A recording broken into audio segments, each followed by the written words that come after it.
Hey, what's happening, guys?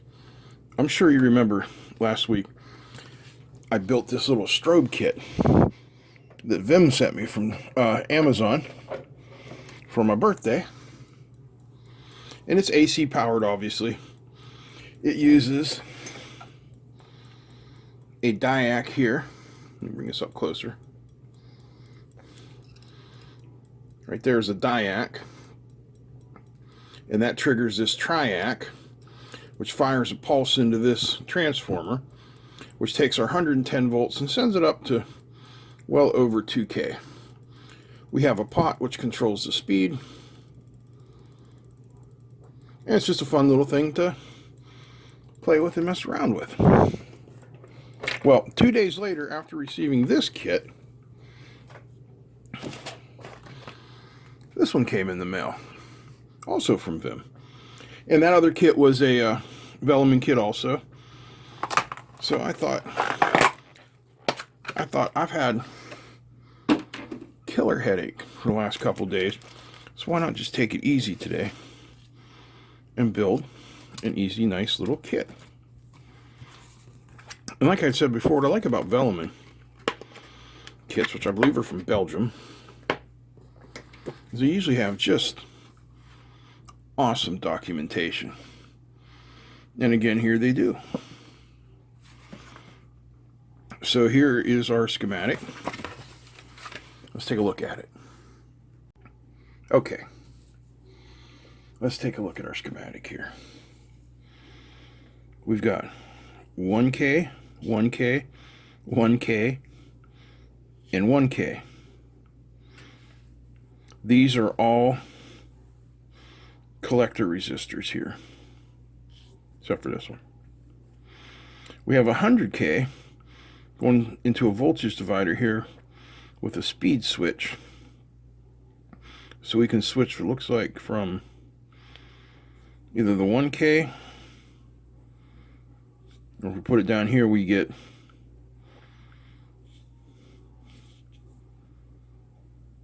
the 2K. I don't know. Okay, anyway, by taking a look at this circuit, this is a classic astable multivibrator. These capacitors here, even though, well, no, they're not the same. Okay, these are usually the same value. So what's going to happen here is one of these capacitors is going to charge before the other one. In this case, it's this one, obviously, unless this is a misprint. Let's look, because yeah, these are usually made with the same value.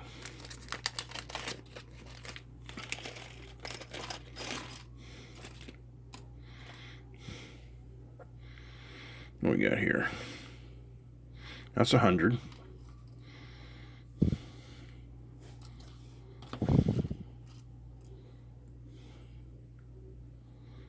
Nope, 110.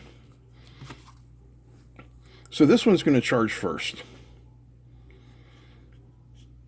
which is going to hit the base of this transistor, allowing it to open. So when this one goes up, it'll change this one. And you can see this one here comes from this one and this one.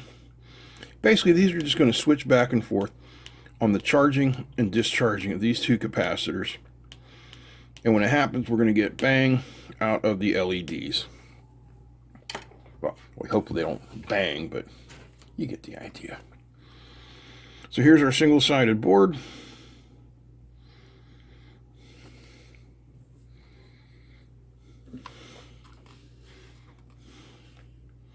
Let's get my circuit tester and we'll measure these out and get started building. Okay. Let's start with this one, which is brown, red, red.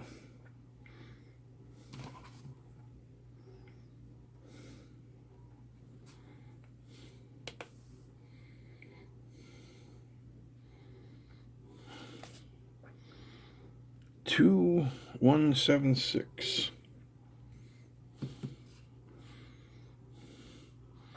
So we got a 2.1K. We got a 22.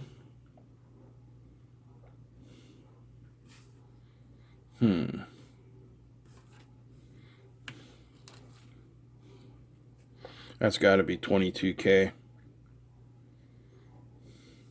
I'm sorry, 2.2K.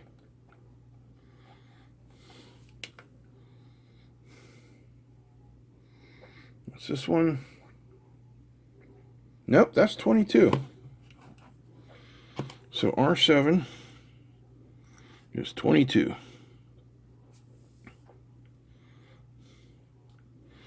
These are our 1Ks. I will measure one just to be safe.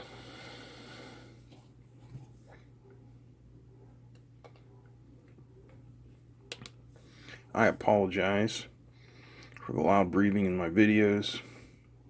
Okay, yep. I have some medical issues, some heart trouble. So I have an oxygen concentrator that I wear.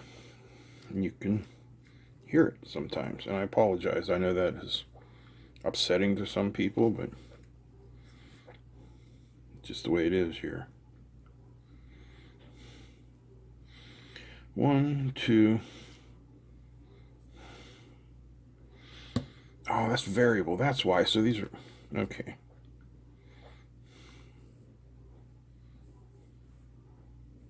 Oh, wow. You can definitely see the PWM from that, can't you? Sorry about that. So R3. And R4 is another 1K.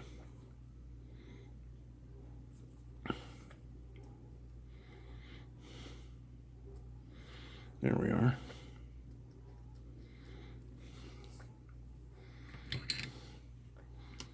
So we'll get these in. Gotta get the soldering iron to warm up there. So it's Super Wildcard Weekend in the NFL.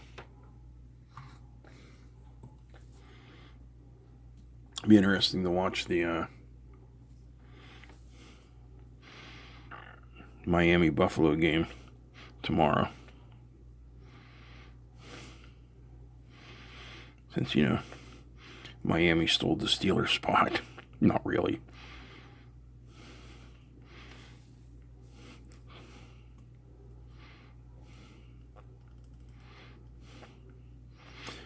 Well, Blake is home from college for his first week of the second semester.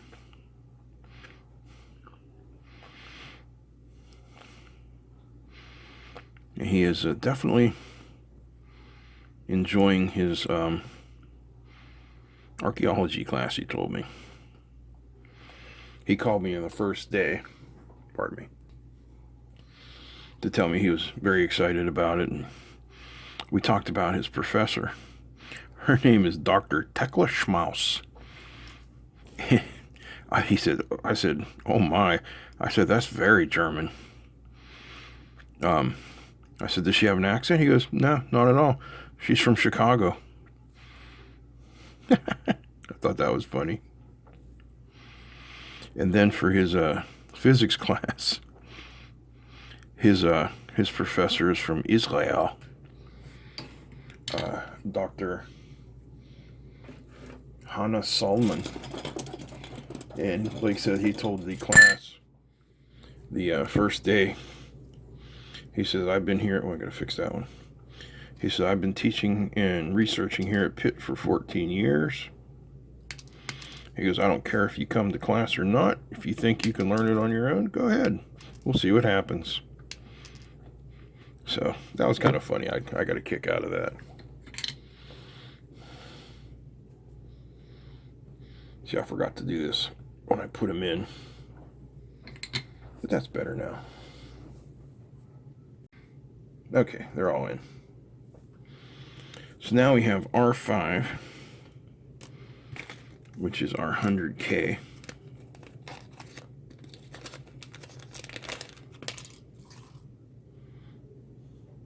Which I believe is this one.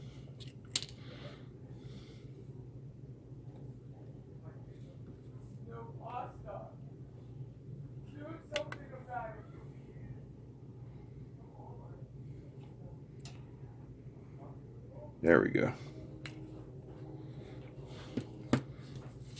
So that is R5. Sorry about that. I don't know if you heard. Blake was upstairs and I heard, "No pasta." So he and his girlfriend came down and there was no pasta left. So they were very upset because there was no pasta, but that was funny. All right, where are we at now? We got all of our resistors in place. Everything looks pretty good. Step 2 says the switches. Obviously no polarity on switches, so no big deal, but my soldering iron went to sleep. So we'll take this opportunity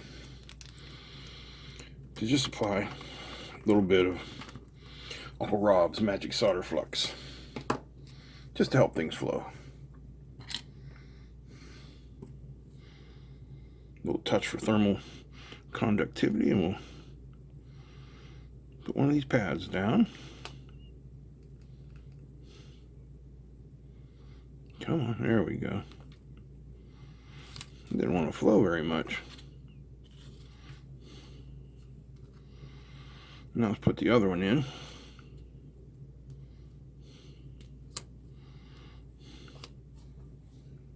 And this time, we'll use a more powerful flux. This is a rosin-based flux, good for everything. But when you have trouble and things don't want to stick, this is called ruby fluid. And it is, I believe, an acid-based flux, as opposed to the pine rosin-based flux.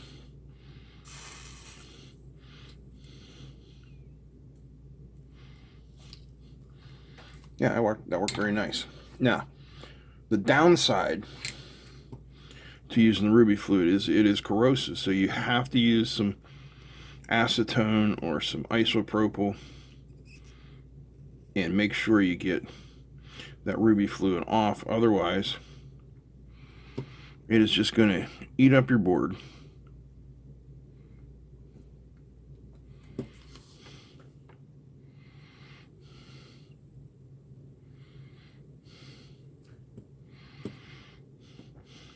Now you notice here these two pads are ganged together, so you don't have to worry about a solder bridge on them. That's what they want.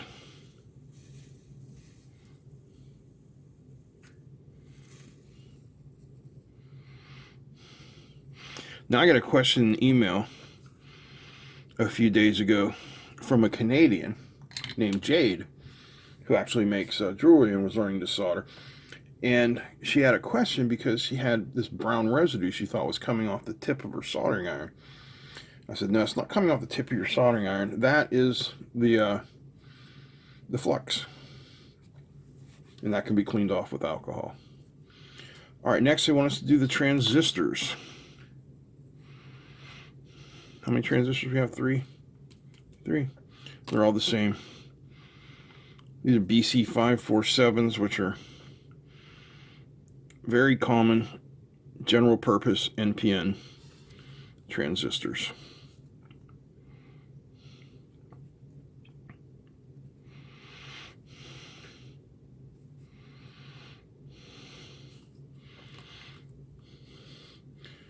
I don't know if I should do all three at the same time, but I'm going to. We'll see how that plays out in the end.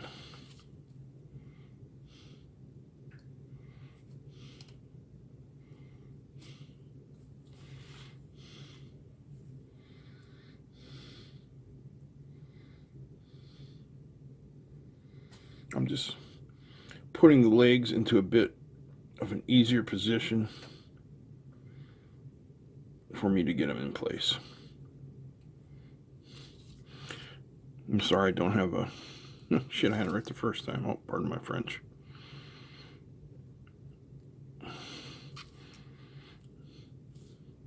Nope. I'm losing my mind here. It's this headache, man. Wow. For days.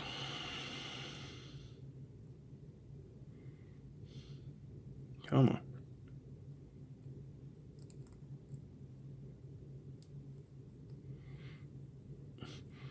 Try to get them all relatively the same level. Then we'll get in there and solder them bad boys up.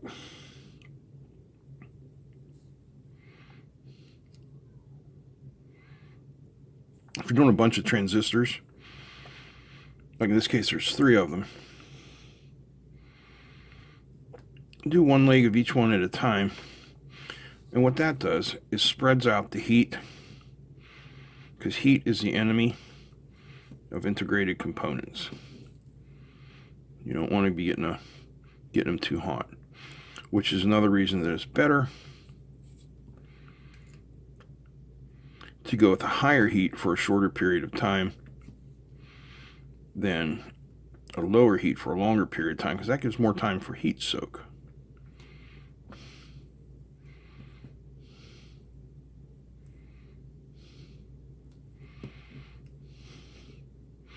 Have I ever tested this theory? No. But that is what it was taught to me, and that is what I taught. So now I teach it to you.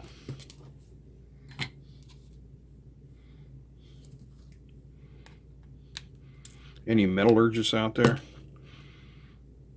that could tell us? I mean, I think it makes sense. You've touched a hot stove. You went, ow.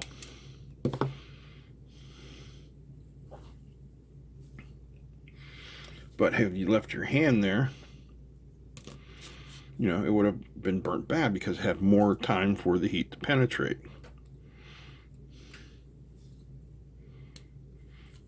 That's my theory anyway.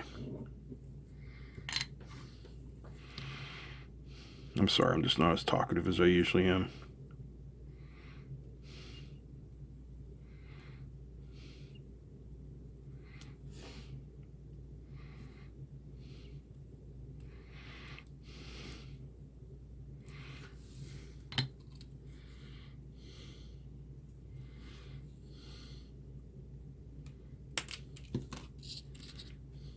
All right, let's get in the 2 LEDs. They are, here we go. They're on the same leg of the circuit, so they're obviously not going to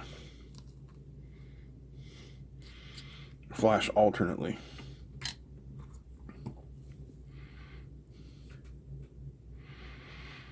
I assume they're just doing it together for, you know, all in all, more lumens per square inch, or is it lux per square inch? Not on up on my physics of light. All right, next is the trimmer.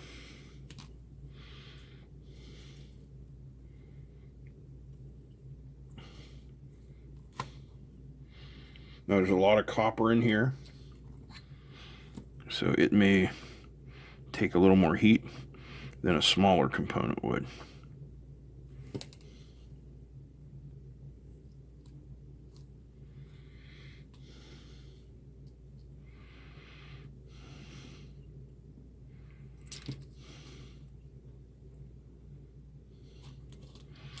I was just getting that seated nice and flat with my finger there.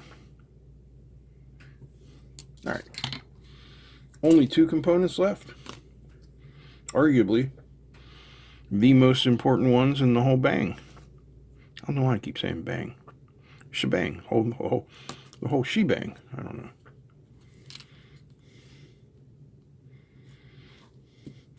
Yes, I could use a PCB holder, but this board is small.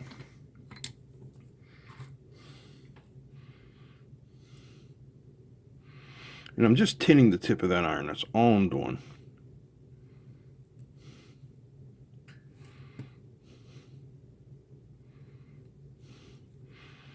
I just want a little tiny bit of liquid solder on there to fill in the microscopic gaps between the metal of the soldering iron tip, which even though it looks, you know, relatively solid, it's not. And neither is the copper that we're soldering to. So by bridging all those little microscopic gaps with that tiny bit of solder on there, we are able to get a faster heat up. And that goes back to my theory that that's the best thing. Okay, last one. Then we're all done.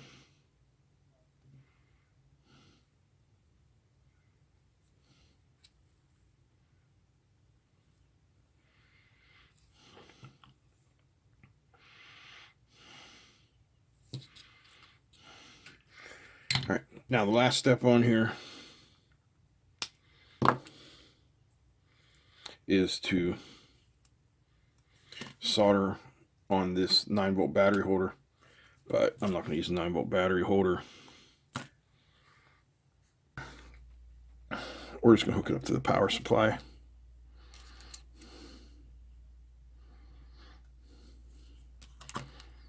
So we'll have to do the 9-volt battery holder at this time.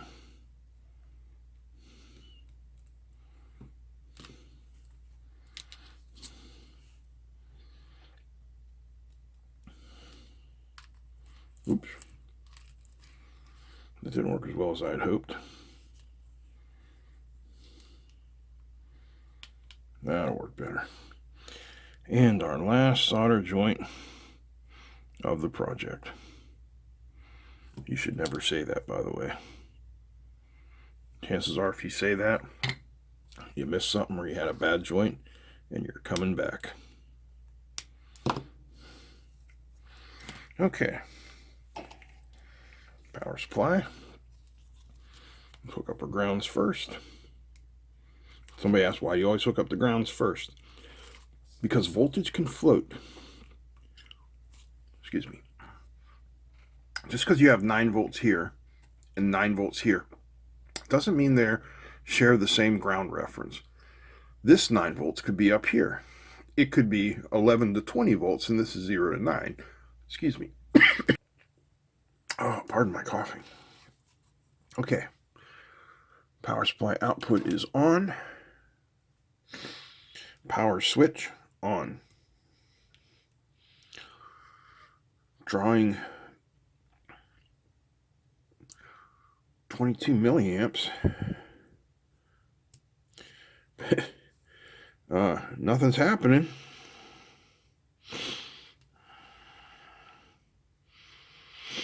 Wonderful.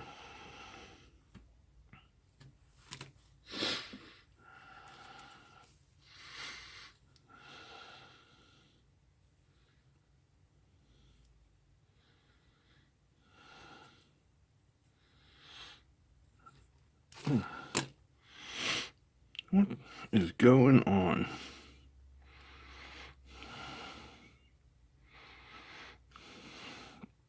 I'm looking for solder bridges if you're wondering what I'm doing.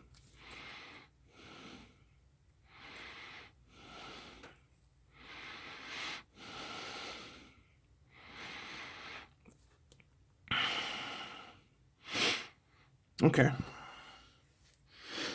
I have no idea. No idea.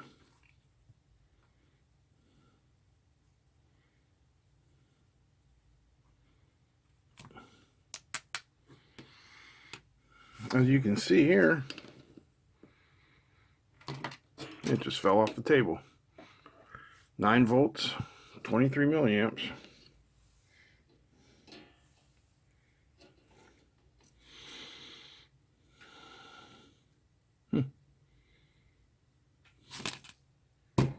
I don't know what to say. Didn't work.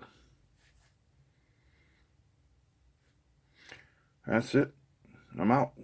Peace.